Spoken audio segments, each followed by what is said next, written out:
The Taliban celebrating as American forces left Afghanistan this week. The militant group now charged with stabilizing one of the world's most fragile economies. There's a real risk that the economic troubles in Afghanistan will turn into a full-on meltdown, which could spark a humanitarian crisis, waves of migrants leaving Afghanistan for neighboring countries and probably onwards to Europe, and could destabilize South Asia, and nobody wants that.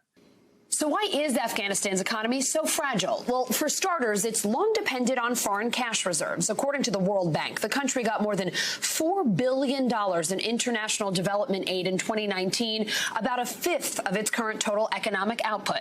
Washington now closing off its support pipeline to the Taliban, freezing access to almost $9 billion in cash reserves.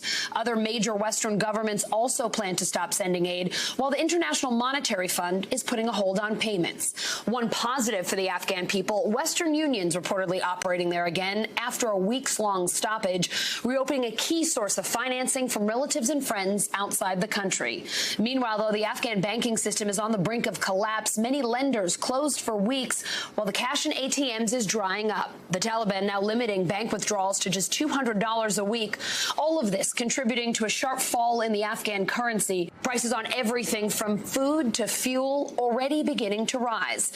Afghanistan was already dealing with a dire food shortage, according to the United Nations. A third of Afghans were facing hunger even before the Taliban came back to power. There is going to be a lot of preparation to do to improve the humanitarian situation before winter in what is a very poor country with harsh conditions.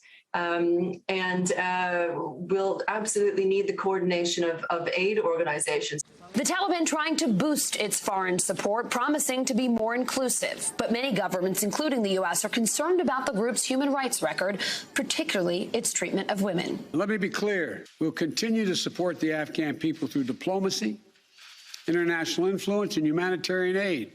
We'll continue to push for regional diplomacy engagement to prevent violence and instability. We'll continue to speak out for the basic rights of the Afghan people, especially women and girls, as we speak out for women and girls all around the globe. And I've been clear that human rights will be the center of our foreign policy. All of this uncertainty plus drought, COVID, and ISIS threatening to throw Afghanistan into an even more severe economic crisis.